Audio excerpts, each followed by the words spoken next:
Hey folks, it's Marvin Cash, the host of The Articulate Fly. On this episode, I'm joined by Blake Jackson, co-owner of Ugly Bug Fly Shop and Crazy Rainbow Fly Fishing. Blake shares his fly fishing journey, and we take a deep dive into the great fly angling opportunities in central Wyoming.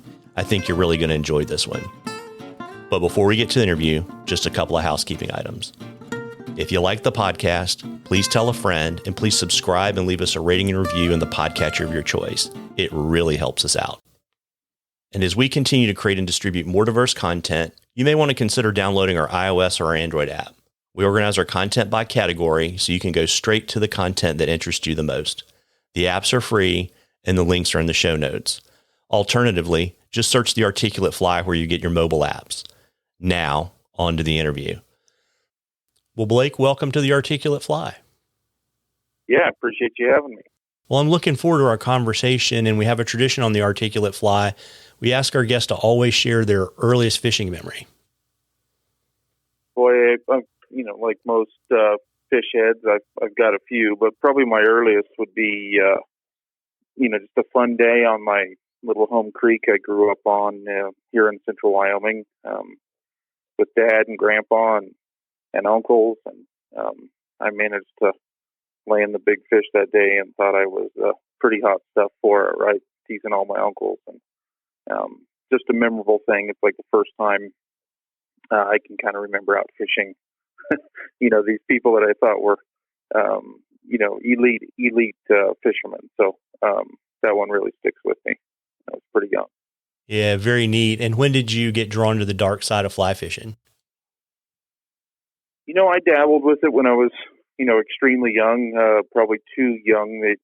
Family tried to get me into it, but pretty well made the full-time conversion around the age of 12. Got it. And, obviously now you're a guide and you co-own a fly shop. Who are some of the folks that mentored you on your fly fishing journey, and what did they teach you? Boy, that one's a tough question to ask. I think, like most anglers that are out there, I don't know that education or mentorship really ever ends. I'm, continuously learning, obviously, from very skilled anglers, but also learning from, often beginners, right? I'll see them catch fish in spots that I just would assume fish don't live, and try to learn a little bit from that. But, major influences, good buddy of mine, Denny Saunders, was kind of the first one to get me into rowing a boat pretty seriously. And then my first boss in the industry, Josh Stanish, I had Montana Trout Fitters, and Dave Cumline in Bozeman, Montana.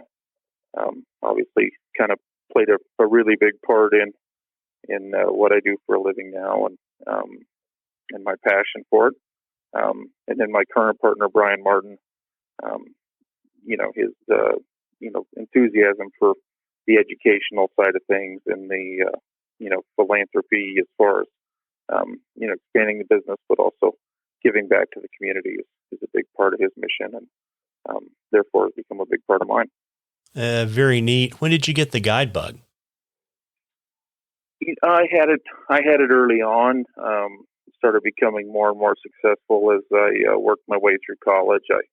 I was a track and field athlete, which went hand in hand with kind of a extended school year. So it was difficult for me to find summer employment in a college town like Bozeman, and wanted to stick around up there and keep training. And guiding kind of allowed some freedoms to still attend some summer track meets and that sort of thing, but also do something I loved and make a little money in the summer months. So somewhat because of passion, but somewhat because of the necessity of needing a summer job and struggling to find that in a college town when everyone else had been out of school for a month already, and a lot of those college jobs are already taken. Yeah, very neat. My youngest son runs track. What were your events? I was a thrower. I threw all the heavy stuff. I joke quite often and tell people I was a steeplechaser, but it's 6'4" and close to 300 pounds. That's not it's not real likely. So the shot put was my big event, but threw the shot, disc, and hammer, all the big heavy stuff. Very neat. And it's interesting to see. My son's only 13, but he's almost 6 feet tall. So we're kind of curious to see how that's going to work out for him. sounds like he might need to throw the discus or shot put as well. Yeah, he's going to be in the weight room this summer. He wants to play football in high school, so that's going to be. We'll see how he bulks up. Yeah, good for him. Yeah, and so so you graduate from college, and did you go straight into guiding, or did you do something and kind of come back to guiding? No, kind of. Like everyone, wasn't quite sure. You get out of college and think about what you really want to do, and I wasn't truly. Hadn't really made up my mind there, so kind of tried to make a go of a pro career for a short period of time, and then still guided, and then went into teaching for a year, and decided in a school system education setting really wasn't for me, and then came back to guiding full time. So yeah, it's kind of not necessarily full circle, but definitely a zigzag. Yeah, very, very neat. Who did you start guiding for in Bozeman? For Dave Cumline and Josh Stanish there at Montana Trout Fitters was the primary one. I guided for Jason Fleury and a few other random people, the River's Edge and all the little rivers, between the River's Edge and Trout Fitters, and then there were a fair number of shops in the Bozeman area. So I kind of made the rounds as an independent guide, but then stuck on full time with Trout Fitters. Yeah, got it. Where were your favorite rivers to guide? Boy, I think, one of the beauties of a place like Bozeman is just the variety. I really loved guiding the Yellowstone and the upper Yellowstone, lower Yellowstone as well, below Livingston. Did a bunch of days on the Missouri, but, in the Madison also. But if I kind of had to pick one, I would say the upper Yellowstone was, still has a very fond spot. And lots of great memories up there, and really enjoy, the dry fly fishing cutthroat activity that takes place up there. Yeah, I was just going to say, I've floated through Yankee Jim Canyon a few times and made it through that rapid to have some great cutthroat fishing. Yeah, it sure does. That pocket water is kind of fun. And being a Wyoming kid, I'm just not used to fishing that sort of, or at that point wasn't really used to fishing that kind of water. Our rivers here are a little more meandering and at times kind of slower. So, pitching big foam bugs to the banks, was a real treat. Yeah, I can still remember the guy I fished with telling me that I needed to count to a couple thousand before I set the hook, or I was going to not get them. So, yeah, that's definitely easier said than done sometimes, right? When you wait and you watch a good sized fish eat slow like that, you want to be quick on the reaction. When you definitely need to be the opposite, kind of slow and smooth. Yeah, absolutely. And, so Blake, what are your thoughts on, the secrets to being a good guide? Boy, there's a few of them. I think the first kind of secret to all of it is being a people person and reading people. There's obviously a full array of clientele, everyone from the folks that are pretty serious about it and want to fish hardcore to a lot of folks that, want to have a great day, relaxing day on the water. So just reading people and kind of figuring out what the goal really is for that day. And the more I've got into it, at this point, I'm just kind of fishing with returners and not necessarily taking new clients on. But I definitely learned through the course of my guiding career to just be a little more upfront. And I just ask them straight out of the gate, like, what would you, the perfect scenario, what's the goal of today? Is it just raw, pure numbers and catch fish? Is the goal, to become a better angler so you can go out and do this on your own? Or is the plan just to kind of do a couple of guided trips a year and this is your time away? And I think it kind of opens those lines of communication and, puts things at ease a little bit and kind of allows us to, tailor a trip specific for that clientele, and instead of kind of giving them a generic or cookie cutter sort of guided trip experience, we can really kind of customize it accordingly. Yeah, it's always amazing to me how reluctant clients are to tell their guide what they want to get out of their day. Yeah, I mean, we really try hard here in the shop when we're taking trips, for the other guides that work in the operation, including myself, to really kind of, vet that experience or funnel that experience into, what are you looking for out of it? And, this is it's our job. To me, I always tell people, like, it's your money. Don't hold back on the sense of, if the goal is you're bringing your grandchild out and it's all about the grandkid, like, give us a heads up prior. It puts us that much further ahead of the game, and often we can provide a much better experience by going to a specific stretch of water or, customizing the trip in a way that, that increases everyone's, opportunity and enjoyment in the day, sort of thing. Yeah, absolutely. And I always like to ask all the folks that I have on the show that are guides, what they think the biggest misconception is that folks have about the life of a fishing guide. I think the easiest, most common one is people just, they like, man, that's an awesome job. You get to go fishing every day, or you get to fish every day. And, there is an avenue to that. I definitely say, if you got to have an office, a drift boat to me is about as good as it gets. But generally the guide's not the one holding the rod. They definitely get some satisfaction and enjoyment out of,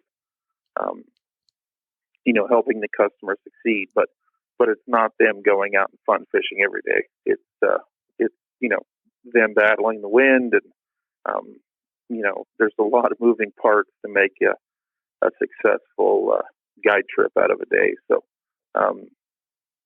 there's many things to balance and kind of multitask, and at times it can be, surprisingly stressful. So it is a real job. Yeah, I think too. I mean, it's also, I think folks kind of forget, particularly, if you're like in Montana or Wyoming, your season's probably a little bit longer than the Montana season, but, you don't have a lot of days to fish, and, you may only have 2 or 3 days off in an entire summer season. Yeah, we're very fortunate here in a pretty extended season. We really kind of get going in March and run pretty aggressively through Thanksgiving. But all the same, it's still a limited window. And, a lot of my guides, shoot for that 150 to 180 days a year sort of mark. And we kind of refer to it, much like a teaching, position at your local middle school or high school, where they're going to work 170 days a year. A guiding job is kind of that in reverse, right? Opposite seasons of what a teacher would really work. But it's mentally taxing, but obviously very physically taxing at times to, between battling the elements and, multitasking all the odds and ends that take place in a day. It can definitely wear you out. Yeah, absolutely. And, tell me a little bit about how you became one of the owners of the Ugly Bug and Crazy Rainbow Fly Fishing. Yeah. So I, after I kind of figured out that, my career path, or what I thought was going to happen after college, wasn't really what I wanted to do. I was looking for avenues to do more and more days, much like you'd mentioned the Montana season. Although, you can do a lot of days, you're going to work, 100 out of 120 sort of fishable days.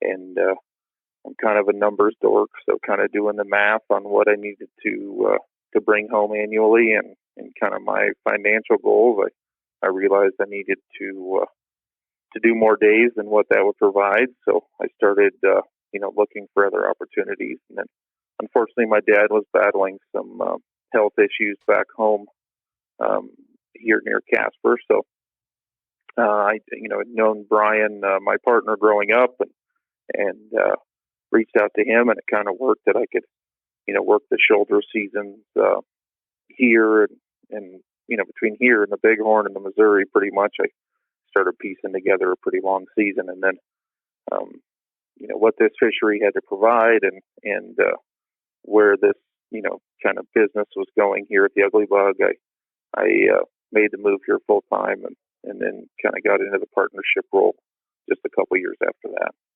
that. Very neat. And how long ago was that? That would have been moved back here in 2004. So '06, '07, we kind of became the partner aspect of things and started taking on, a bigger and bigger role. And then, at this point, Brian's kind of stepped back and become a silent partner. So, kind of running the program mostly myself, which is perfectly great. It's been a good working relationship between the two of us, and definitely fortunate to have him. Yeah, very neat. And so did the fly shop come first, or did the outfitting business come first? So we're actually the third owners of the Ugly Bug. So the Ugly Bug has been around since '83. So Fly Shop was here, although didn't own the fly shop prior to that. So Guide Service Crazy Rainbow came first, and then a couple years after the start of Crazy Rainbow, the Ugly Bug was purchased. Got it. And, every fly shop I've ever been in has its own personality. What's the vibe like in the Ugly Bug? Boy, I think our goal is to, be the friendliest fly shop that, is possible. We have a couple of unique things here. Because of our lodge and guide service aspect, and then our little shop out at the lodge, but our main fly shop's right here in downtown Casper. So, I think a super friendly fly shop. We've got one of the largest fly selections in the country. Both obviously in-house here, and then good majority of all of our flies are online as well. So through our e-com store. So really, really heavy on, to me, what makes a fly shop, and that's flies. We've got a whole lot of that, and then we're somewhat unique too. We also have a couple of female anglers on staff here between Addie Dees, who's kind of the general manager of the business, and CC Oliver. So our women's division of our retail as well as our guide service stuff is growing, and we're becoming more and more of a shop for ladies apparel and that sort of thing. Very neat. And, so where do you fish in Wyoming? And maybe, Blake, if you could tell me a little bit about, how that's different from like other parts of the state, like Jackson, but also just how it's different from other places to fish in kind of the Rocky Mountain West. Yeah. So, Casper, if you were to think of Wyoming, the big square of Wyoming is almost dead center of the state. And although we have, multiple stretches to fish of the North Platte, and a lot of people think it's multiple rivers, it's actually the same river, but there's kind of three distinctive stretches to it. There's the Miracle Mile, which, kind of rose to its, infancy or its interest. Really, Kurt Gowdy was the one that really took, the Miracle Mile into, a common kind of household name in fly fishing when he used to film a lot of his shows there. So the mile would be kind of the uppermost stretch in which we guide, which is just on the downstream side of Semino Reservoir. And then we've got Fremont Canyon, which is a, smaller stretch of water and a little narrower stretch of water below Pathfinder Reservoir, more of a walkway fishery. And then the big one would be Gray Reef stretch of the river, which kind of runs from the little town of Alcova, about 30 miles west of Casper, and runs all the way down to my little hometown of Glenrock, where you then hit a power plant and the water temps warm up a bit. And it's not quite as friendly to trout below that power plant. So in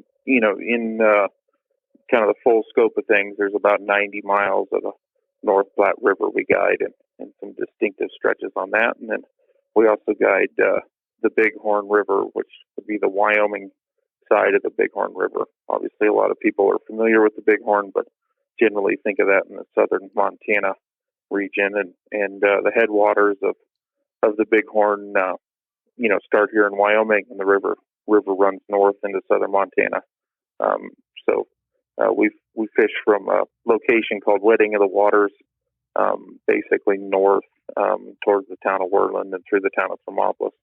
So the Wind River, Bighorn River confuses quite a bit of people because it's one river with two different names. So it starts in the Wind River mountain range and then runs north through the Wind River Indian Reservation and the native Wind River Indians call it the Wind River. But as soon as it departs the reservation, it then becomes Bighorn. So there's a kind of distinctive location there on the edge of the reservation called the Wedding of the Waters, where it switches names. And then we do some stuff on, local smaller creeks, as well as some stuff on our reservoirs in this area, both trout and carp. And I think when people think of Wyoming, obviously a lot of folks are familiar with Jackson Hole and the Tetons, and big mountains, which we obviously have big mountains, but we're definitely more of an arid, high desert plateau here in Casper. So we're really known for, fabulous antelope hunting, deer hunting, and elk hunting here in the central part of the state.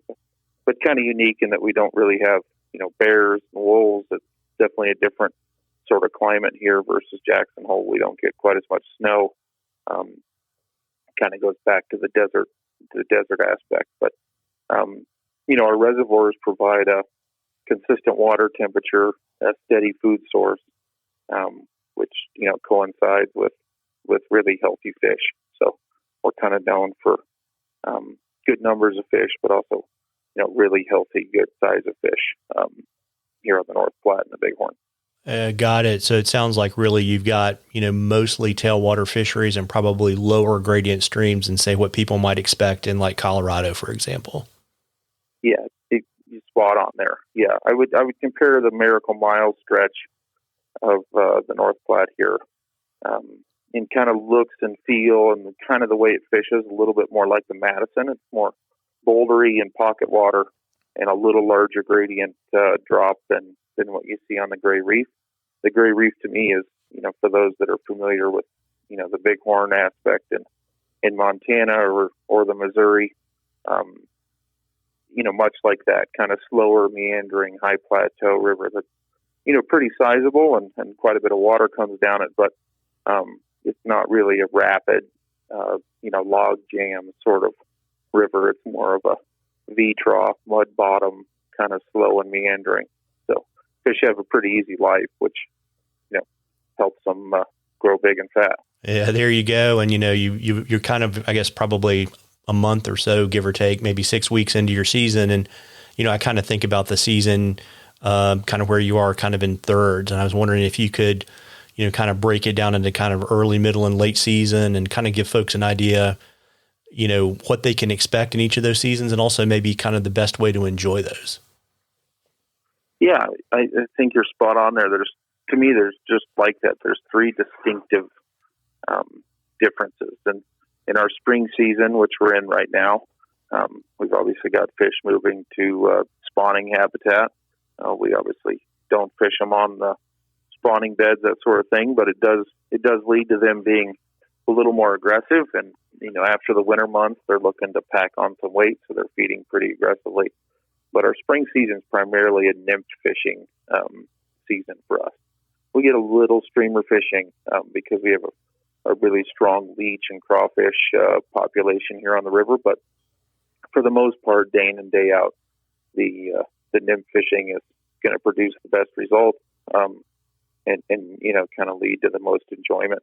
And then as we roll into the summer, which is kind of pushed forward for us at times, we're kind of hitting that summer mark, and the end of June, middle of June, pretty aggressively, we start getting more and more PMDs and yellow sallies and the typical kind of summer bugs.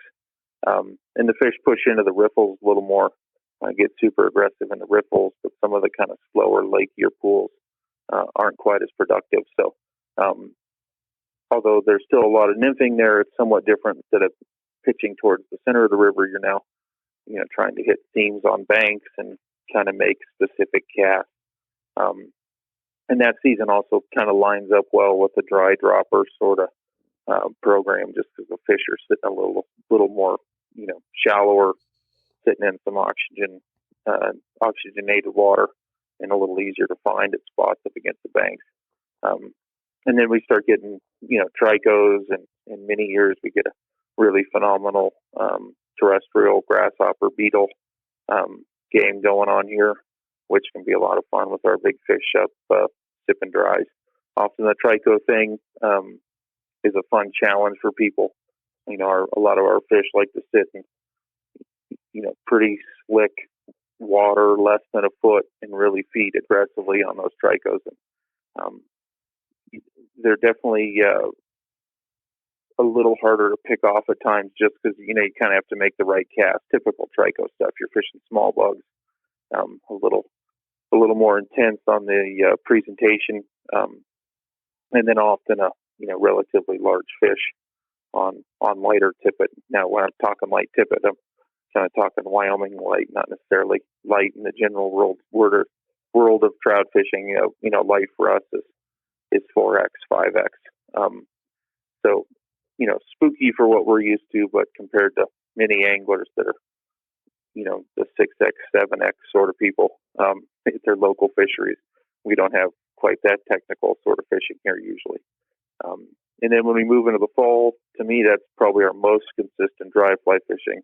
It's kind of that pseudo season, with all the pseudocleons, but also the, good blue wings to kind of follow. And on the front end of that, we still got good terrestrial stuff. So, really good dry fly fishing in the fall and dry dropper fishing. And then, kind of our primary streamer fishing, takes place, here on the reef a little earlier. And then, the Miracle Mile streamer fishing really starts picking up kind of into October through November, and kind of extends, the season a bit there. So, but definitely some variety throughout the year. And I think one reason we have many customers kind of come back and visit us, multiple times throughout a season is, it's kind of distinctly different fisheries, not only the time of the year, but also where you're at within the system. It's kind of a totally different experience. Yeah, I would imagine too, with all of your tailwaters, you probably aren't quite as susceptible to runoff as some other fisheries in the West. Yeah, you're exactly right. We do get some runoff, this time of year moving forward, but, we're fortunate enough here. The main tributary creek below the dam really doesn't start affecting the river, until about that 8-mile mark. So generally, even after, giant rainstorms, that sort of thing, we're fortunate enough to have clean water right up below the dam. And for the first, basically first full flow, or, a 12-hour sort of section of water. And then when we do get runoff here, because we're a little lower, the majority of our runoff comes down the headwaters of the river, which start in northern Colorado. And, if you're to look at the design of like a water treatment facility, the North Platte system kind of falls right in line with that, where you have a river running into a reservoir, and then sections of moving water in between multiple holding ponds. It's really much like a water treatment sort of facility, right? So a lot of that sediment settles out when it hits those reservoirs. So as it comes through, by the time it gets down into the reef or even the mile, it's usually generally very, very clean. And of course, bottom draw reservoirs, that kind of helps too. So, so we do get some little tributary stuff here closer to the town of Casper, that can lead to some mud and that sort of stuff. But it's mostly runoff associated with big, kind of high plains, western rainstorms, not necessarily snowfall. Yeah. And it's always neat too. Like I guess I think about Cherry on the Madison, and fishing that mud line. I mean, you can get some really nice fish on those occasions. Oh yeah. And I think, many people don't give that kind of muddy off colored water enough credit. I mean, to me, it might not be your most productive days as far as raw fish numbers, but to me, that's often when those big fish and kind of nocturnal fish start making mistakes, right? They come out and they're feeding more, and we're fortunate enough to usually find some of those big fish in some off-colored water. Yeah, very neat. And Casper is a little bit off the beaten path, and I was kind of curious. I would imagine what most people probably fly into Denver and drive up, but kind of what's the best way to get to you? Yeah, you're exactly right. Either fly into Denver and drive up, and a lot of folks kind of come come through Casper or come see us as part of a leg on a bigger adventure. We got a lot of folks that make a loop, either starting in Denver and up through Wyoming and into southern Montana, or through Wyoming and here and over to Jackson Hole and kind of drive a circle back to Denver. And more folks, renting a car in Denver and say flying out of Bozeman, right? And they can fish multiple waterways in multiple days. But the folks just trying to come to Casper and fish this area, you can either, fly into Denver, and you got about a 4-hour drive to the town of Casper here from Denver, and it's all interstate, straight up I-25. It's pretty simple. Or, we have a pretty sizable airport here in Casper as well, so connecting flights route through Denver, which would be United, or Salt Lake City on Delta. So many folks just fly right here into Casper, and then transportation's pretty easy from that point. It's a shop and a lodge. We provide transport from the airport out to the lodge, and that's only about a 15-minute drive, so pretty quick and easy to get you out there. And then once you're here and want to kind of do the all-inclusive sort of thing, if you're with us at the lodge or one of our cabins, guys picking you up right there, and we're serving you dinner in the location. So it's pretty simple. Yeah, absolutely. And, just to kind of give folks a feel, like we were talking before we started recording about the Ribbon Shop, but, what are some other restaurants and kind of things to do in Casper if maybe you come with some non-fishing family members, or you just kind of want to kind of explore the town? Yeah, Casper's kind of got it all. To me, it's the right size of, small city town. So, we've got multiple good restaurants. I would say that, the Ribbon Shop, the Silver Fox, and the Fire Rock are kind of the three big steakhouses, fish houses sort of thing here in town. And, obviously Central Wyoming, we're known for cattle ranching and great steaks. So you can't really go wrong there. But we've got all the kind of classic, really good Mexican food. We've got great Italian food here in town. And the city keeps growing and growing as far as events. We host the College National Finals Rodeo here. We've got multiple rodeos and fairs throughout the summer months, and more and more big, kind of big acts as far as music, concerts, that sort of thing with our event center here. So, not a grand event center, but it's can fit 6,000 people or so. So it's a big enough concert venue to pull some pretty good talent and a lot of fun. And then, a ton of history in this region. Independence Rock, the Oregon Trail, great museums, obviously a ton of BLM property for the folks that like to, bike or ATV, camp. It's really easy here. And then a lot of our business also takes place and kind of coincides with the hunting industry that takes place in Wyoming. About 80% of the world's population of pronghorn antelope live within 90 miles of Casper. So we're a huge destination in the fall months for folks antelope hunting, and a lot of them tack on a fishing trip or try to get out and go fishing as part of their hunt. So we kind of got multiple, fun adventures to do. The mountain here is great. We've got a great bluegrass festival called Bear Trap Music Festival that takes place here in Casper as well, up on top of the mountain. And a nice little ski area and cross-country ski area. So there's a lot to do, a ton of stuff to do.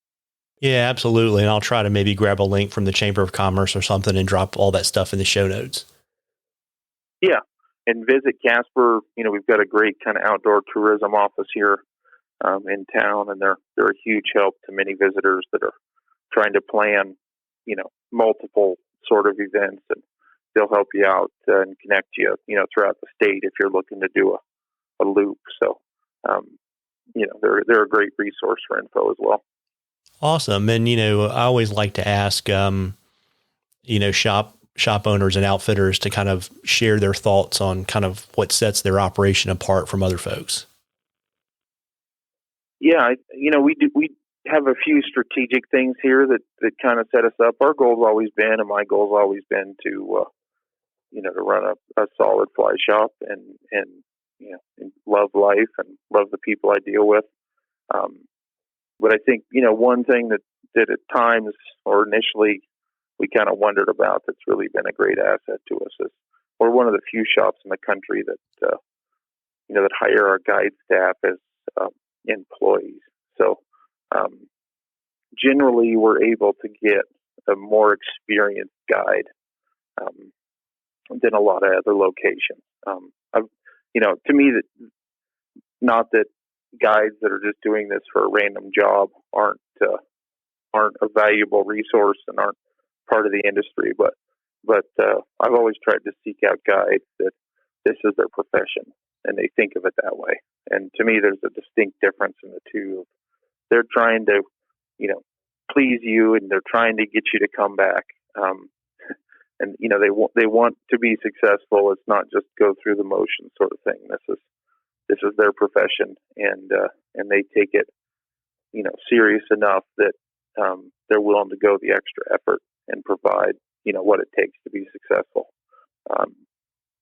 And so, by us hiring as employees, just gives them access to workers' comp and all the things that come with an employee setup versus a independent contractor like most other fishing guides in the country. So, and then obviously just a ton of dates that helps too, right? The more time they're on the water, their knowledge increases, and they become better and better at their craft.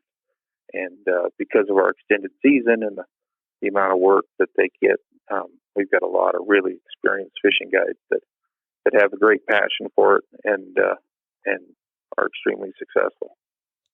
Yeah, and I know too that you've got some private access, and I know that stream access in Wyoming is different than Montana, but I would imagine, one of the things that does for you is, we keep reading these articles, and I've been out on the Madison, and it's just getting busier and busier, but I suspect that kind of helps you have a more consistent experience for your clients too. Totally. Yeah. The ranch here, my partner owns Great Reef Ranch, so that's a huge asset to us that we've got 8 private boat ramps in that, in which we can, spread out some of the traffic that we generate ourselves. So even though there might be other boats out, you don't really feel it.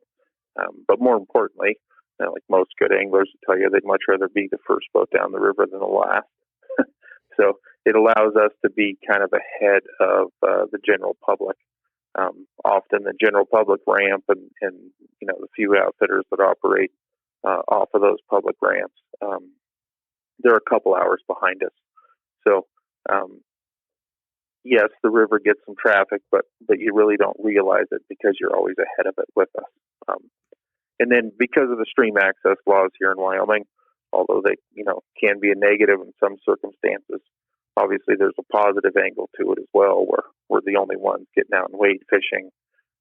We've got private lunch huts on the river, which allow us to kind of step up the lunch program a little bit, and we're able to serve hot meals and barbecue.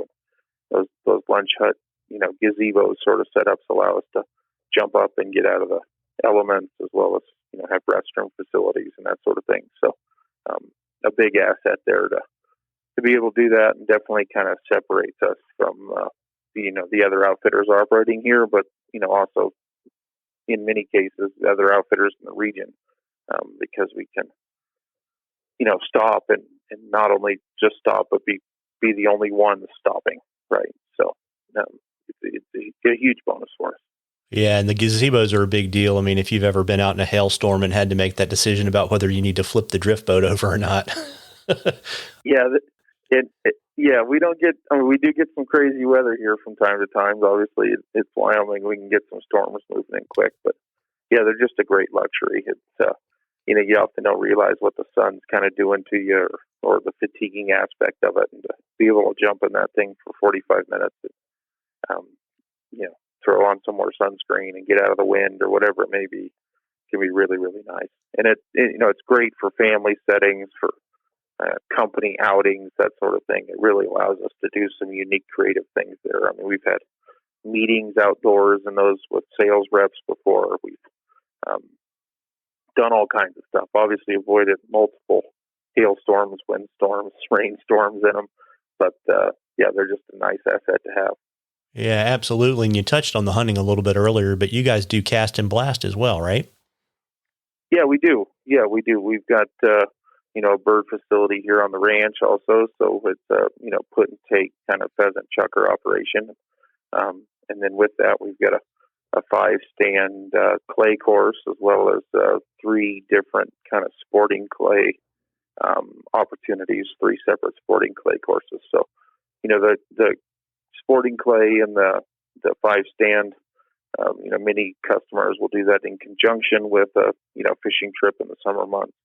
But the bird preserve hunting operation, that starts up September 1 and runs through the end of March. So there is quite a bit of overlap with our fishing season as well, and kind of a, unique, fun addition to kind of break it up, right, and mix it up and do both in a day or flip-flop days. There's all different kinds of itineraries we can put together with that.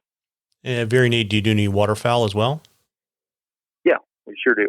We're not a great waterfowl flyway here, but we are fortunate that in the harsh weather, when the rest of the river freezes and we only have 8 or 10 miles of open water, that definitely consolidates the birds that we do have here and consolidates them right up there on the ranch. So we definitely take advantage of that from time to time and enjoy some waterfowling. Very neat. And doing research for the interview, I learned that you like to chase carp. When did you get the carp bug? Boy, I've kind of had it for years. I started, tinkering with it in Montana on the lower, the Missouri, not necessarily lower Missouri, but, below Three Forks, before it heads towards Helena. Got into it there, and then when I got here, it kind of just kept getting under my skin more and more, and pretty obsessed by it now. I love the saltwater fish as well, and there's obviously some similarities there. But it's a nice break up in the summer months for me to get out in the summer and chase some carp, chase different species like that. And kind of unique. I push a flat boat around here, and then we really fish them like you'd be fishing, redfish down in Texas or whatever. It's very, very similar. So we chase a lot of both common and mirror carp, but our reservoirs have a healthy biomass of carp in them, and it can make for a really fun day. Yeah, very neat. Yeah, I run across them kind of in the mid-Atlantic when I'm smallmouth fishing. And it's always what I would consider to be a sobering change of pace from topwater fishing for smallmouth. Yeah, they're such a unique creature, and their ability to adapt and live in different environments and locations. To me, it's always just been fascinating how, a carp in a reservoir can behave totally different than a carp in a river, and, totally different food sources, and they're both still, successful and healthy and making the most of the situation. It's really unique to me, eating, mulberries and cottonseeds, and just how resourceful they can be, and very humbling at times too. I mean, although, at times they seem like you catch all you want, and then the next day you go out and you struggle to land any of them because they get kind of picky and snobbish, and they're just kind of a moody creature at times, and can definitely change on you. Yeah, absolutely. And I understand too, you enjoy big game hunting in Wyoming. I do. Yeah. I love the big game hunt. I love that, travel, not only for hunting, but fishing. And we host some little trips there, to different locations, but yeah, I definitely have the hunting bug big time. Most primarily with the bow, but I'm not against rifle hunting either. So love to chase elk and just about anything I can draw a tag for. And, Wyoming's a great state for that. It's very, very relaxed and loose with the number of tags that they issue, to residents. So we're very fortunate to be able to generally draw multiple big game tags in a year, and help harvest some great food, but also have some great experiences out in the outdoors. Yeah, absolutely. That's a great way to kind of wind down from probably the busiest part of your fishing season. Yeah, exactly. It's it's a nice step away, and it's kind of nice, as an outfitter, our phone kind of never quits, right? So that time of year, I'm definitely ready to unplug and go up in the hills. And even if I wanted to answer the phone, there's no way it's going to ring because there's no service. So it's kind of nice to get away from it. Yeah, it's funny you say that. That was why I originally started going to Montana. It's not like that anymore, but when I first started going, it was hard to get a signal, and I liked it. Yeah, for sure. It's not all that hard in Wyoming still. You go about 12 miles out of town, you can get there pretty quick. No service at all. Well, that's good to know. And, Blake, before I let you go this evening, is there anything that I've left out that you'd like to share with our listeners? No, I don't think so. I think, if anyone's ever needing help, we're more than happy to lend some advice or lend some help, and would love to, if anyone's interested in Central Wyoming, we'd love to talk further about it. Yeah, absolutely. And speaking of that, what's kind of the best way for folks, I guess, one, to follow your fishing adventures and all the stuff that goes on at the Ugly Bug, but also to book Crazy Rainbow to take someone out for a day? Yeah, there's multiple ways to find us. Obviously, they can give us a ring here at the fly shop. That's 307 234 6905 is the office number here. You can always shoot us an email. You can find us online at Ugly Bug Fly Shop or crazyrainbow.net. Google search either. You'll find us quickly. And then the typical social media platforms of Facebook and Instagram at Ugly Bug Fly Shop. And I post, most of our fishing adventure stuff on there, and, a lot of stuff as far as product reviews and, guide service stuff kind of goes on all those different platforms. And then, like most outfitters, we've got a blog both on the retail side of the Ugly Bug, but also on the Crazy Rainbow side with fishing reports and information like that. Very neat. And I will drop all that stuff in the show notes. Well, appreciate that. Absolutely. Well, listen, Blake, I really appreciate you carving out a little bit of time for me before dinner, given the time difference, to chat today. I really appreciate it. Yeah, thanks so much. Sure appreciate you having me on. Take care. Take care. Well, folks, I hope you enjoyed that as much as we enjoyed bringing it to you. Tight lines, everybody.